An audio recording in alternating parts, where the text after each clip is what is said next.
Episode 35। ही guys, कैसे हैं आप सब? उम्मीद है अच्छे होंगे। तो चलिए बिना देरी किए शुरू करते हैं कहानी का आज का एपिसोड। कुछ देर बाद ख्वाहिश अपनी यूनिफॉर्म पहनकर रेडी हो चुकी थी। उसने अपने बालों में हेयर बैंड लगाकर क्यूट सा पाउडर बनाते हुए कहा, हम अब अर्थ से बात ही नहीं करेंगे। वह हमेशा हमें डांटे रहते हैं। कहते हुए ख्वाहिश ने अपनी नीली नीली आंखों को देखते हुए कहा, हम कितने क्यूट है। कहते हुए ख्वाहिश मुस्कुराने लगी। तभी उसे अर्थ की आवाज सुनाई दी।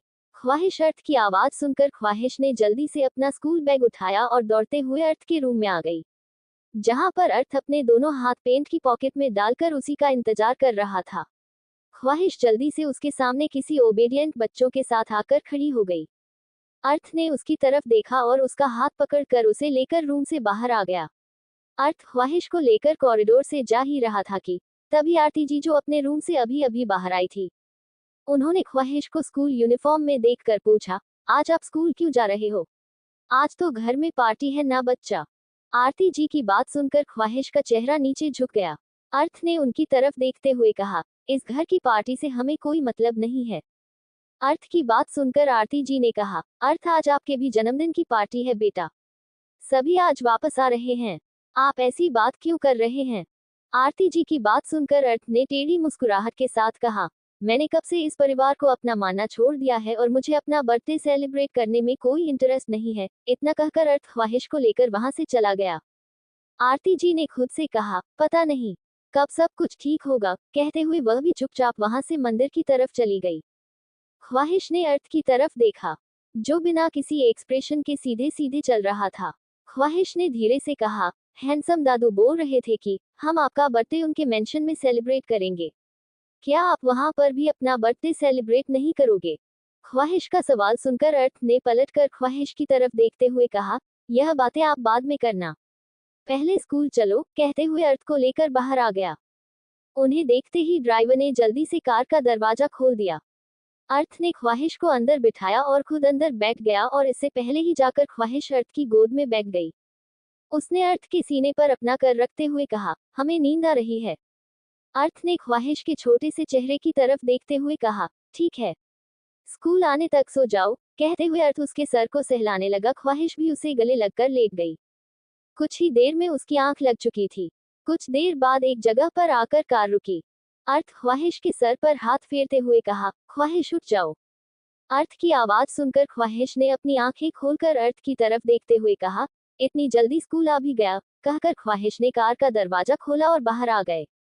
बाहर आते ही उसके चेहरे पर बड़ी सी मुस्कुराहट आ गई। उसने खुशी से उछलते हुए कहा, हम यहाँ पर क्यों आए हैं? कहते हुए उसने अर्थ की तरफ देखा जो मुस्कुराते हुए उसे ही देख रहा था। ख्वाहिश दौड़ते हुए जाकर अर्थ के गले से लग गई। अर्थ इस वक्त ख्वाहिश अनाथ आश्रम के सामने खड़ा था। ख्वाहिश के 10th बर्थडे पर अर्थ ने उसके नाम से अनाथ आश्रम खोला था, जिसमें कई सारे बच्चे थे और हमेशा उन बच्चों के लिए कुछ ना कुछ करता रहता था, जिनके पास अपना कोई नहीं होता था। अर्थ उन्हें एक फैमिली देता था। ख्वाहिश ने उछलते हुए कहा, पर आपने तो हमें स्कूल जाने के लिए कहा था ना, फिर पहले क्यों नहीं बताया? हम कुछ भी नहीं लेकर नहीं आए। ख्वाहिश का चेहरा देखकर अर्थ मुस्कुराने लगा। तभी पीछे से ख्वाहिश को डीजे की आवाज सुनाई दी, कैसे हो मेरे शेर? डीजे की आवाज सुनकर ख्वाहिश ने खुशी से पीछे पलट कर देखा तो डीजे उसके पीछे ही खड़े थे और उनके साथ उनके कई सारे बॉडीगार्ड थे। उन सभी के हाथ में बड़े बड़े बॉक्स नजर आ रहे थे। ख्वाहिश दौड़ते हुए जाकर डीजे के गले से लग गई। डीजे ने उसके दोनों गालों पर किस करते हुए कहा, आपको ऐसा क्यों लगा कि हम यहाँ पर खाली हाथ आएंगे? इतने सारे प्यारे बच्चे हैं यहाँ पर, हम उनके लिए बहुत सारे गिफ्ट लेकर आए हैं। अब आपको जिसको जो देना है आप दे सकती हो। कहते हुए डीजे ने बॉडीगार्ड के हाथ में पड़े हुए बॉक्स की तरफ इशारा किया। ख्वाहिश इस वक्त बहुत खुश थी। उसे यहाँ आना काफी अच्छा लगता था। वह यहाँ के बच्चों के साथ काफी देर तक खेलती थी। ऊपर से यह अनाथ आश्रम उसी के नाम पर था, जिस वजह से भी उसे यहाँ आना बहुत पसंद था। डीजे ने अर्थ की तरफ देखा और उसके पास जाकर मुस्कुराते हुए कहा, हैप्पी बर्थडे मेरी शेर। कहते हुए डीजे ने अर्थ को मजबूती से गले लगा लिया। उनके चेहरे पर इस वक्त बड़ी सी मुस्कुराहट थी। अर्थ ने भी उन्हें खुद से दूर नहीं किया। डीजे ने मुस्कुराते हुए कहा, आपको जन्मदिन तो सेलिब्रेट नहीं करना है, पर यहाँ पर तो कर सकते हैं ना, हमारे लिए और ख्वाहिश के लिए, प्लीज। डीजे ने किसी मासूम से बच्चे की तरह चेहरा बनाते हुए कहा। अर्थ ने घूरकर उन्हें देखा तो बदले में डीजे हंसने लगे। तभी अर्थ को ख्वाहिश के खिलखिलाकर हंसने की आवाज सुनाई दी। उसने देखा तो ख्वाहिश अपने से छोटे बच्चे जिनकी उम्र 7-8 साल के आसपास थी, उनके साथ मस्ती कर रही थी। ख्वाहिश को खुश देखकर डीजे के साथ अर्थ के होठों पर भी एक सुकून नजर आने लगा। दोनों के लिए ख्वाहिश बहुत इम्पोर्टेंट थी। ख्वाहिश ने बॉडीगार्ड साथ मिलकर सभी बच्चों को कई सारे गिफ्ट दिए थे। सभी बच्चे इस वक्त काफी ज्यादा खुश थे और ख्वाहिश के साथ मस्ती कर रहे थे। वही डीजे और अर्थ अनाथ आश्रम का जायजा ले रहे थे। इसी अनाथ आश्रम की तरह डीजे और अर्थ ने कई सारे अनाथ आश्रम, वृद्धा आश्रम खोले हुए थे। सारे के सारे ख्वाहिश के नाम पर ही थे। डीजे ने अर्थ की तरफ देखते हुए कहा, चलिए हमारे साथ। कहते हुए डीजे अर्थ को लेकर सभी बच्चों के बीच में आ गए। बच्चे अर्थ को देखकर थोड़ा डर गए।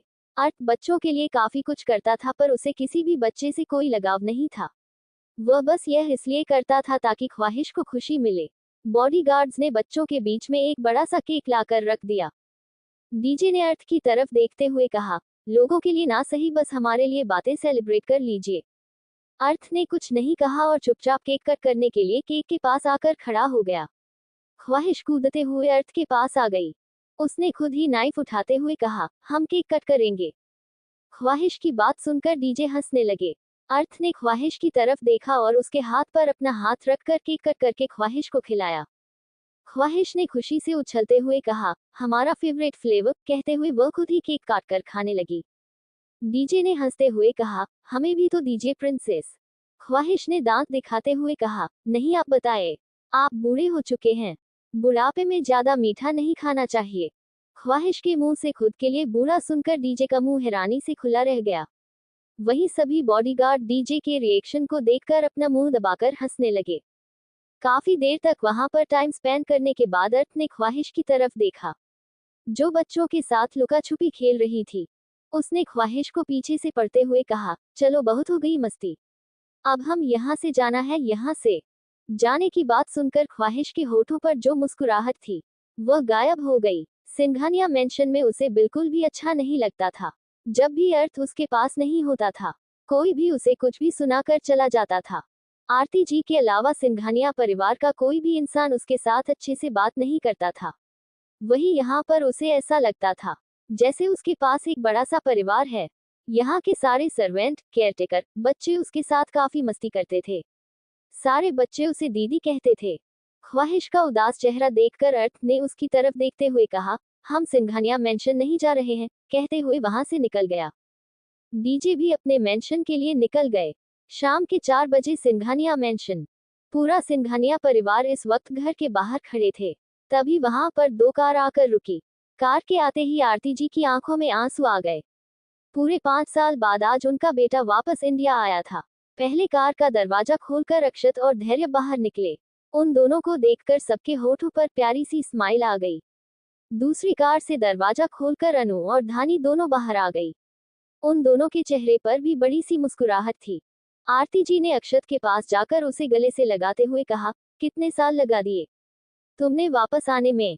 अक्षत मुस्कुराते हुए कहा, पढ़ाई करने के लिए गया था मोम, और वैसे भी आप आती तो थी मुझसे मिलने के लिए। इतना ज्यादा इमोशनल क्यों हो रही है, जैसे मेरी विदाई हो गई थी। अक्षत की बात सुनकर आरती जी हंसने लगी। उन्होंने उसके गाल पर हल्के से चपत लगाते हुए कहा, नालायक लड़के, तुझे बिल्कुल भी मेरी याद नहीं आती थी ना? आरती जी की बात सुनकर अक्षत मुस्कुराने लगा। राम जी ने मुस्कुराते हुए कहा, तुम वापस आ गए मेरे शेर। राम जी की आवाज सुनकर अक्षत जाकर उनके गले से लग गया। उसने उनके पैरों को छूते हुए कहा, कैसे हैं आप दादाजी? अक्षत के सवाल पर राम जी ने उसकी तरफ देखते हद कहा, पहले बिल्कुल अच्छा नहीं था पर अब तुझे देखने के बाद बहुत अच्छा हो गया हूँ। कितने सालों बाद जाकर इन बुढ़ी आंखों को सुकून मिला है। मेरा आंखों का तारा इतने सालों तक मुझसे दूर था तो कैसे मैं सुकून से रह सकता था। राम जी की बात सुनकर अक्षत मुस्कुराने लगा। पूरा परिवार अक्षत से मिला। अक्षत ने आरती जी की तरफ देखते हुए कहा, क्या वह घर पर नहीं है? सी आरती जी ने बस अपना सर हिला दिया। अक्षत ने गहरी सांस ली और सबके साथ अंदर आ गया। आरती जी ने दरवाजे पर ही उसकी आरती की और उसके साथ ही बाकी तीनों बच्चों की भी अंदर जाकर अक्षत के होठों पर बड़ी सी मुस्कुराहट आ गई। इतने सालों बाद अपने घर आने के बाद उसे एक अजीब सा सुकून महसूस हो रहा था। उसका ध्यान अपने आप ऊपर अर्थ और ख्वाहिश के रूम की तरफ चला गया। ख्वाहिश की नीली आंखों को याद करके उसके होठों पर अपने आप मुस्कुराहट आ गई। उसने धीरे से कहा, अब तो बहुत बड़ी हो चुकी होगी तुम, सोचते हुए वह मुस्कुरा रहा था। तभी अक्षत के कानों तभी राम जी की आवाज सुनाई दी। अक्षत, आज हमने आपके और अर्थ के जन्मदिन पर एक बड़ी पार्टी रखी है। हमें अर्थ के बारे में तो नहीं पता कि वह पार्टी में आएंगे या नहीं, इसलिए सब कुछ आपको ही संभालना होगा। आज आप पूरे 21 साल के हो चुके हैं। अब हम सिंघानिया परिवार के आने वाले मुखिया के तौर पर आपको दुनिया के सामने लेकर आ सकते हैं। राम जी की बात सुनकर अक्षत ने बस अपना सर हिला दिया। बचपन से भले ही वह किंग बनना चाहता, पर जैसे जैसे वह बड़ा हुआ उसे एहसास हुआ कि इन सब में कुछ नहीं रखा है, पर तब तक बहुत देर हो चुकी थी। उसका भाई उसे बहुत दूर हो चुका था। अगर वह अब अपनी पोजीशन छोड़ना भी चाहे तो अर्थ को उसकी पोजीशन में कोई इंटरेस्ट नहीं था, क्योंकि अर्थ खुद दुनिया पर राज करने वाला शहंशाह बन चुका था। अर्थ की रियल आइडेंटिटी के बारे में घर के लगभग सभी लोगों को पता था, हालांकि यह नहीं पता था कि वह असल में काम क्या करता है। बस इतना पता था कि अर्थ इतना पावरफुल है कि वह किसी भी बड़े इंसान को अपने कदमों में लाकर झुका सकता है। आरती जी ने अक्षत और बाकी बच्चों की तरफ देखते हुए कहा, आप सब लोग जाकर फ्रेश हो जाए और थोड़ी देर के लिए आराम कर लीजिए, ताकि रात को फंक्शन में आप सब लोग एनर्जेटिक रह सके। धैर्य ने आसपास देखते हुए कहा, बड़ी मॉम एंजल कहाँ है? वह मुझे देख ही नहीं रही। भाई तो बाहर गए होंगे, पर वह तो घर पर होगी ना। धैर्य की बात सुनकर ईशा जी ने उसे गुस्से से देखते हुए कहा, तुम्हें आते ही सबसे पहले उस मनहूस की याद आ जाती है। ऐसा क्या काला जादू किया है उसने तुम्हारे ऊपर? ईशा जी के मुंह से ख्वाहिश के लिए मनहूस सुनकर धैर्य ने थोड़े गुस्से से कहा, मोम आपको प्रॉब्लम क्या है? उसे जब देखो तब उसके बारे में बुरा भला कहती रहती हो। छोटी सी बच्ची है वह, उसे तो छोड़ दीजिए। कहते हुए धैर्य गुस्से से अपने रूम में चला गया। वहीं अक्षत को भी ईशा जी के मुंह से ख्वाहिश के लिए मनहूस सुनना बिल्कुल भी पसंद नहीं आया था, पर उसने कुछ भी नहीं कहा और वह भी ऊपर अपने रूम में फ्रेश होने के लिए चला गया। आज के लिए बस इतना ही। एपिसोड 36। ही गाइस, कैसे हैं आप सब? उम्मीद है अच्छे होंगे। तो चलिए बिना देरी किए शुरू करते हैं कहानी का आज का एपिसोड। बच्चों के वहां से जाने के बाद आरती जी ने ईशा की तरफ देखते हुए कहा, ईशा तुम्हें प्रॉब्लम क्या है उस बच्ची से? ना कभी उसके साथ ढंग से बात करती हो, ना उसके बारे में कभी कुछ अच्छा बोलती हो। माना कि वह हमारे घर में रहती है, पर हम लोग उसे नहीं पसंद करते, इसलिए उसके बारे में कुछ भी गलत मत कहा करो। आरती जी की बात सुनकर ईशा जी का मुंह बन गया। राम जी ने आरती जी की तरफ देखते हैं कहा, तुम्हें क्यों उसकी इतनी तारीफदारी करनी है? वह लड़की सच में मनहूस है। उसकी वजह से हमारा अर्थ हमसे और दूर हो गया।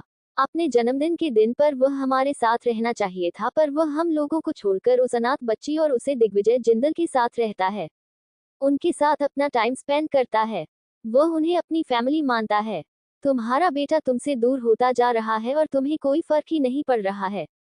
राम सिंघानिया की बात सुनकर आरती सिंघानिया ने मुस्कुराते हुए कहा, मेरा बेटा तो बचपन में ही मुझसे दूर हो गया था।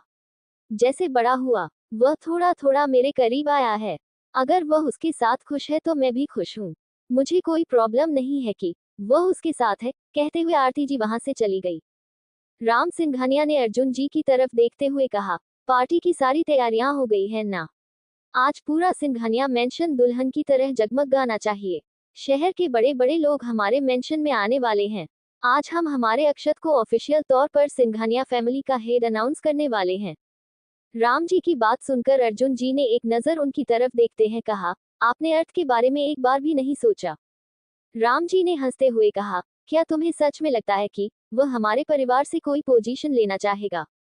हम एक बार सोच भी लेते, पर अब उसे हमसे ये हमारे बिजनेस से कोई मतलब नहीं है। हमारा बिजनेस उसके सामने चींटी बराबर है। दुनिया में पहले ही उसका नाम बन चुका है, इसलिए तुम्हें उसके बारे में ज्यादा सोचने की जरूरत नहीं है। बस ये सोचो कि आज बस वह पार्टी में आ जाए, वरना पूरी पार्टी में हमारी बेइज्जती होगी। आधे से ज्यादा लोग तो उसी से मिलने के लिए आएंगे। मैंने आज उसे दिग्विजय जिंदल को भी इनवाइट किया है। देखता हूँ आता है या नहीं। कहते हुए राम जी के चेहरे पर कठोर एक्सप्रेशन आ गए। विशाखा जी ने उनकी तरफ देखते हुए कहा, आप शांत हो जाए। छोटी छोटी बातों पर इस तरह से गुस्सा करने की आदत कब जाएगी आपकी? पहले की तरह जवान नहीं रहे आप बूढ़े हो चुके हैं। इसलिए अपनी उम्र का लिहाज के गुस्सा किया कीजिए, वरना ब्लड प्रेशर बढ़ जाएगा। विशाखा जी की बात सुनकर राम जी ने उन्हें घूरते हुए कहा, आपको हम कहाँ से बूढ़े नजर आते हैं? अभी तो हम जवान हैं। उनकी बातें सुनकर अर्जुन जी ने हंसते हुए कहा, बिल्कुल पापा बिल्कुल। अभी अगर कोई लड़की आपको देखे तो आप पर फ्लैट हो जाए। अर्जुन जी की बात सुनकर राम जी ने घूरने लगे। वही विशाखा जी भी हंसने लगी। अक्षत के रूम में अक्षत अपने रूम में बैठकर खिड़की से बाहर गार्डन एरिया की तरफ देख रहा था। वह घर आने के बाद सबसे पहले ख्वाहिश को देखना चाहता था, पर शायद उसकी यह ख्वाहिश अधूरी ही रहने वाली थी। वह अर्थ इर्द गिर्द ही रहती थी। इतना झगड़ा होने के बावजूद भी उनका रूम कभी चेंज नहीं किया गया था। सालों बाद आज उसे ऐसा लग रहा था कि अगर दोनों भाइयों के बीच में नॉर्मल भाइयों की तरह प्यार होता तो आज हालात कितने अलग होते। दोनों भाई एक दूसरे के साथ टाइम स्पेंड कर रहे होते। दोनों एक साथ अपना बर्थडे सेलिब्रेट करते हैं। अक्षत ने खुद से कहा, दुनिया से ज्यादा हम एक दूसरे को जानते हैं। 9 महीने हमने साथ में मॉम की पेट में गुजारे हैं। काश बचपन में गलतियां ना करता तो सब कुछ ठीक होता, कहते हुए अक्षत फ्रेश होने के लिए बाथरूम में चला गया। वही तालाब के किनारे अर्थ नीचे बैठकर तालाब को देख रहा था। उसकी गोद में ख्वाहिश बैठकर उसकी शर्ट के बटन के साथ खेल रही थी।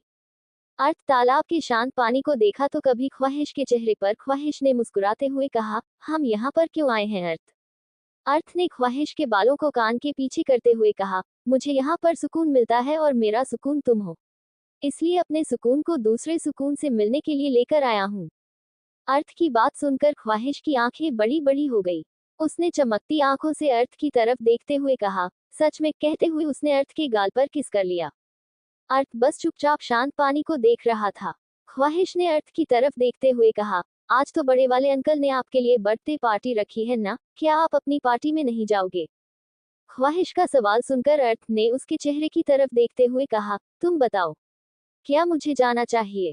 अर्थ का सवाल सुनकर ख्वाहिश अपने निचले होंठ को बाइट करने लगी।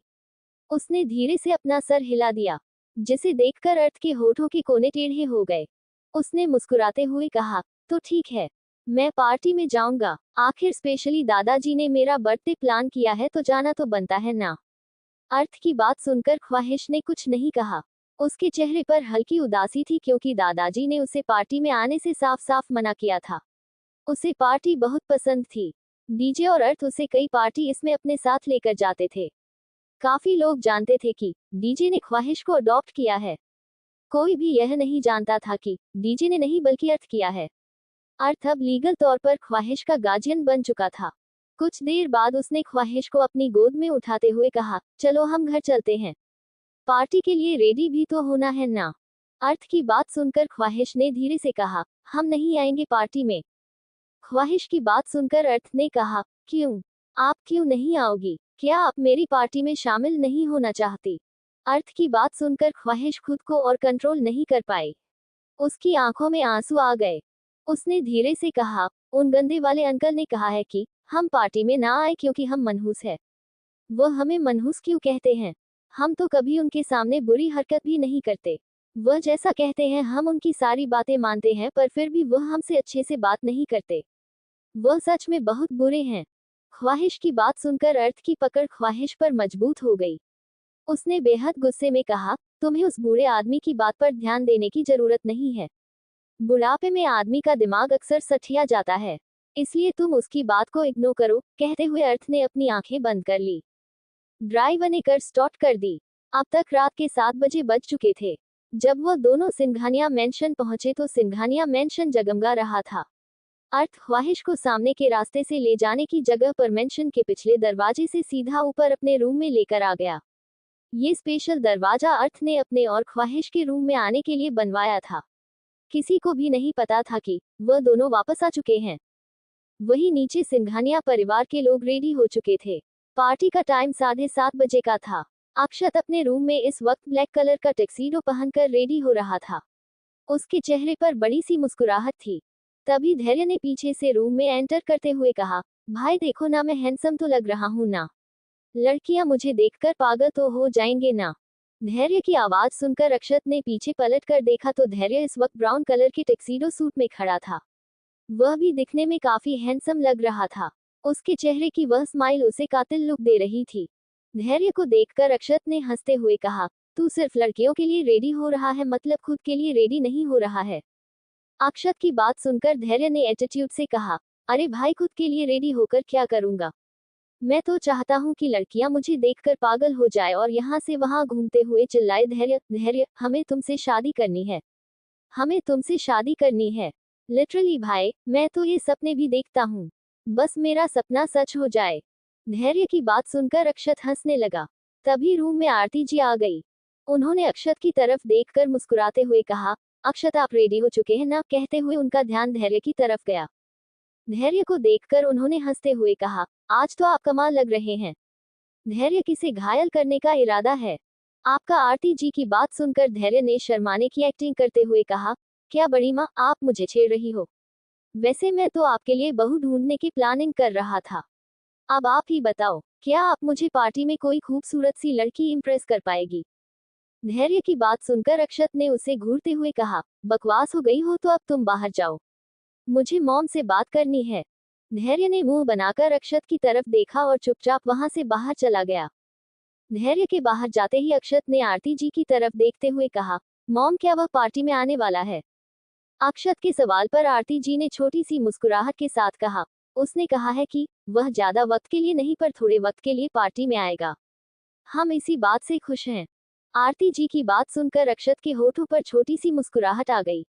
आरती जी ने उसके सर पर हाथ फेरते हुए कहा, जो हो गया उसे भूल जाओ, अतीत में की गई गलती तुम नहीं सुधार सकते, पर यह याद रखो कि हम हमारे आज के बर्ताव से अपने अतीत की गलतियों को सुधार सकते हैं। कहते हुए आरती जी वहां से चली गई। उनके बाहर जाती ही अक्षत ने खुद से कहा, काश ऐसा होता मोम, काश जो कुछ भी उसने मेरी वजह से खोया है मैं उसे वापस दे पाता, पर ऐसा नहीं हो सकता। कहते हुए अक्षत अपना सर हिलाकर अपने बाल बनाने लगा। रात के 8 बजे लिविंग रूम में इस वक्त मुंबई, दिल्ली और पूरे देश से कई सारे बड़े बड़े बिजनेसमैन मौजूद थे। आखिर सिंघानिया अंपायर के नए उत्तराधिकारी की अनाउंसमेंट जो होने वाली थी। लगभग सभी लोगों को पता था कि सिंघानिया परिवार हमेशा बड़े बेटों का ही उत्तराधिकारी बनता है, जिसका साफ साफ मतलब था कि अक्षत ही उत्तराधिकारी होगा, पर किसी को भी अक्षत से मिलने में ज्यादा इंटरेस्ट नहीं था। वह सब लोग तो यहाँ पर बिजनेस के मामले में अर्थ सिंघानिया से मिलने के लिए आए थे, जिसका दबदबा बस में से लेकर अंडरवर्ल्ड तक था। सब लोग बसे अभी से उसका इंतजार कर रहे थे। तभी सीडीओ से राम सिंघानिया अक्षत का हाथ पकड़कर नीचे आ गए। फ्लैशलाइट अक्षत पर ही चमक रही थी। अक्षत को देखते ही पार्टी में मौजूद सारी लड़कियां जैसे पागल हो गई। अक्षत भी देखने में कम हैंडसम नहीं था, उसके चेहरे की वह मुस्कुराहट उसे और भी ज्यादा हैंडसम बना रही थी। लड़कियां तो जैसे उसके ऊपर कूदने के लिए तैयार थी। बिजनेसमैन जानबूझकर अपनी बेटियों को यहाँ पर लेकर आए थे ताकि सिंघानिया परिवार का बेटा एक नजर उनकी बेटी को देख ले और अगर पसंद कर लिया तो उनकी तो लॉटरी लगना तय था। राम जी ने अब सबको नीचे लाकर गर्मजोशी के साथ अनाउंस करते हुए कहा, ये है हमारा बड़ा पोता अक्षत सिंघानिया, हमारे सिंघानिया कॉरपोरेशन का उत्तराधिकारी और हमारे परिवार का नया किंग। राम जी के अनाउंसमेंट सुनते ही पार्टी हॉल में तालियां की गड़गड़ाहट सुनाई देने लगी। कुछ देर में पार्टी शुरू हो चुकी थी। अक्षत सभी बड़े बड़े बिजनेसमैन से काफी अच्छे तरीके से मिल रहा था। वह लंदन में स्टडीज के साथ साथ सिंघानिया कॉरपोरेशन की ब्रांच को भी हैंडल करता था, इसलिए उसे भी बिजनेस का अच्छा खासा नॉलेज था। राम सिंघानिया को उसे पर काफी प्राउड फील हो रहा था। वह बार बार गेट की तरफ देख रहे थे, जैसे उन्हें किसी के आने का इंतजार हो। तभी आरती जी ने उनके कंधे पर हाथ रखते हुए कहा, फिक्र मत कीजिए, उसने कहा है कि वह आ जाएगा। उनके इतना कहते ही एक बिजनेसमैन ने राम जी की तरफ देखते हुए कहा, आपका छोटा पोता नहीं आने वाला है, हम तो उसी से मिलने के लिए एक्साइटेड थे, आज तो उसका भी जन्मदिन है ना। राम जी ने जैसे ही यह सुना उनके चेहरे पर परेशानी नजर आने लगी। उन्होंने मुस्कुराते हुए कहा, वह आता ही होगा, आप तो जानते हैं ना कि वह बिजनेस किंग है, अपने किसी काम में फंसा होगा, आ जाएगा जल्दी।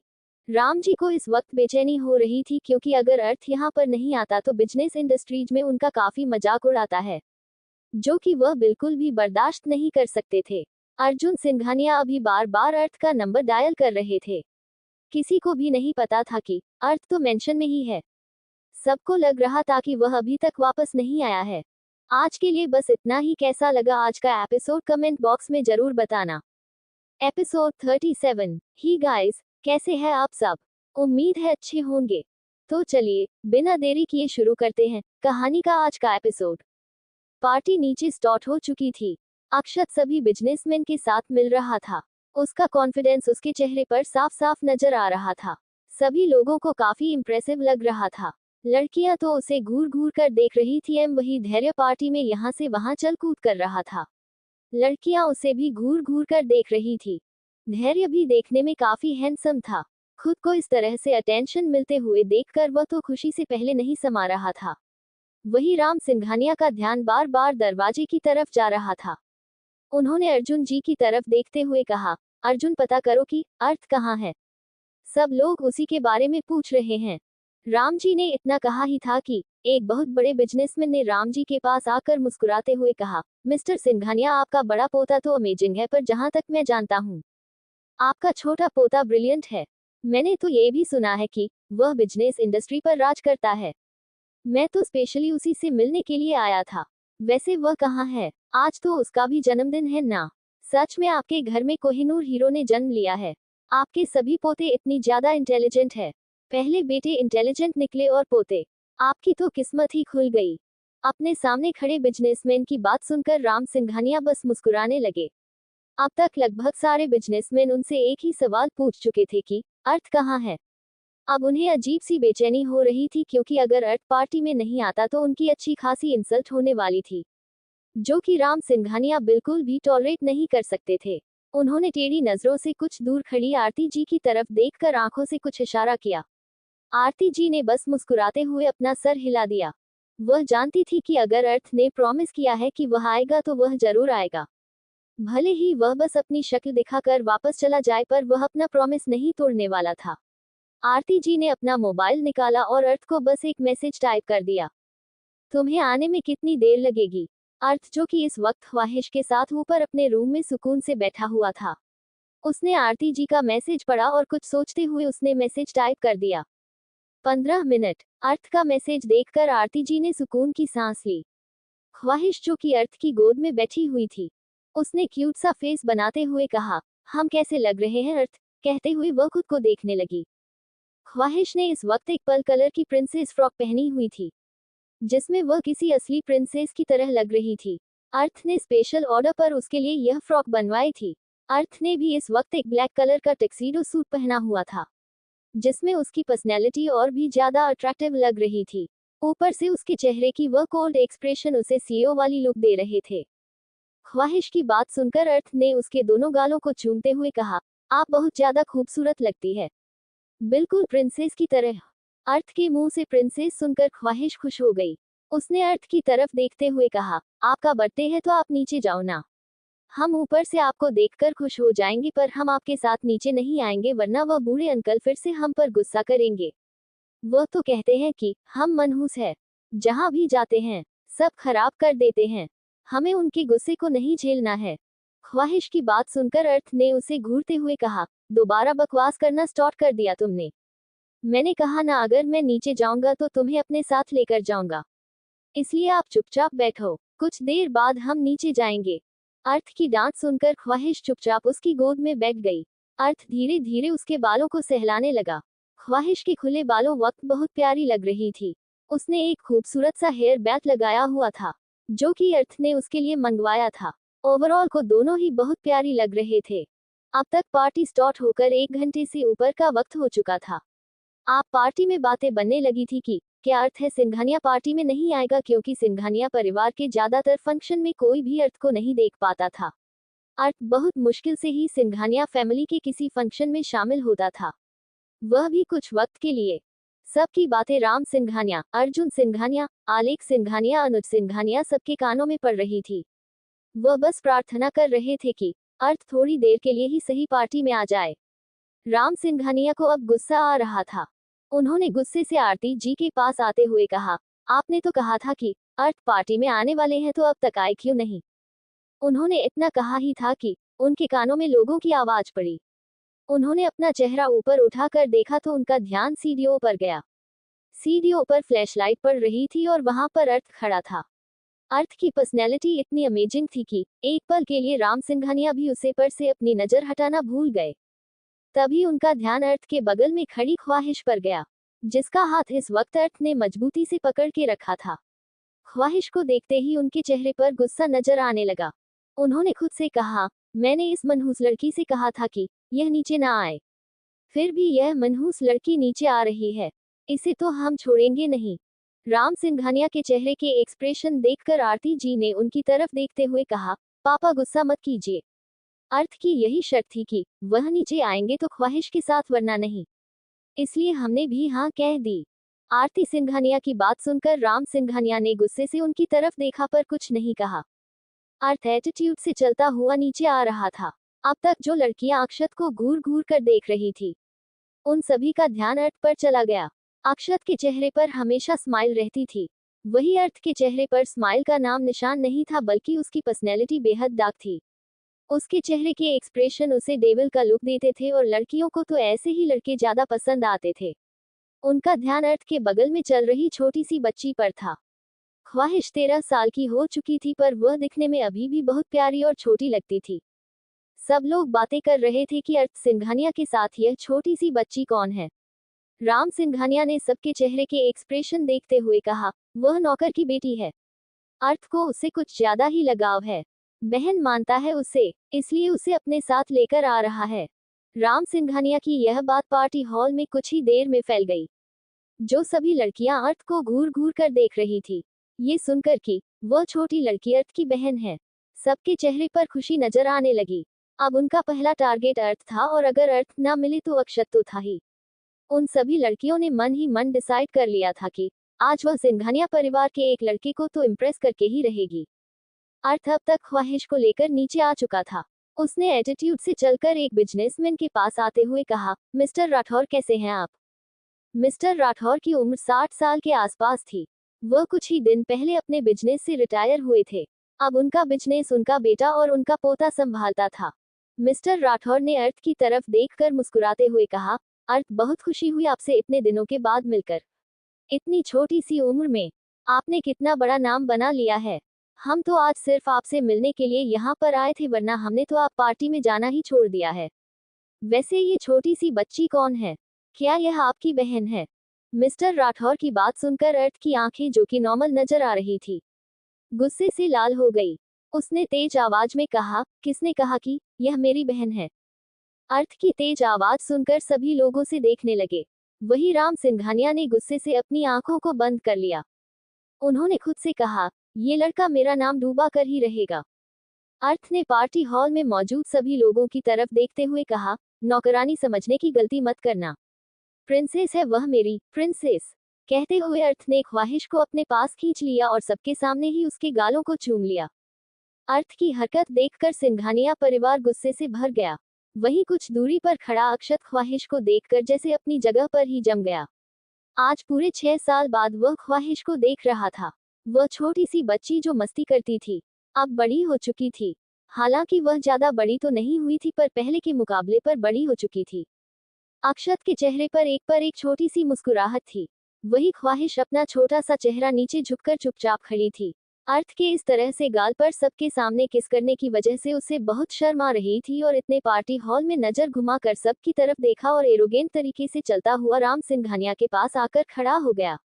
राम सिंघानिया ने अपने गुस्से को कंट्रोल करते हुए कहा, हमने सिर्फ आपको पार्टी में आने के लिए कहा था, तो आप इस लड़की को अपने साथ पार्टी में लेकर क्यों आए हैं। कहते हुए राम सिंघानिया ने गुस्से से घूरकर ख्वाहिश की तरफ देखा। उनकी डरावनी नजर देखकर ख्वाहिश ने डरते हुए अर्थ के हाथ पर अपनी पकड़ मजबूत कर दी और अपना चेहरा नीचे झुकाकर खड़ी हो गई। अर्थ ने पूरे पार्टी में नजर घुमाकर राम सिंघानिया को घूरते हुए कहा, मैं अपनी मर्जी से अपनी शर्तों पर जीता हूँ मिस्टर सिंघानिया। अगर आप चाहते हैं कि मैं पार्टी से चला जाऊं तो मुझे कोई प्रॉब्लम नहीं है, पर मेरी बेबी मेरे साथ ही रहेगी। आखिर अपने बर्थडे के दिन अपनी फैमिली को अपने पास रखना चाहिए, और मेरी फैमिली मेरी बेबी है। मुझे आप लोगों से कोई मतलब नहीं है।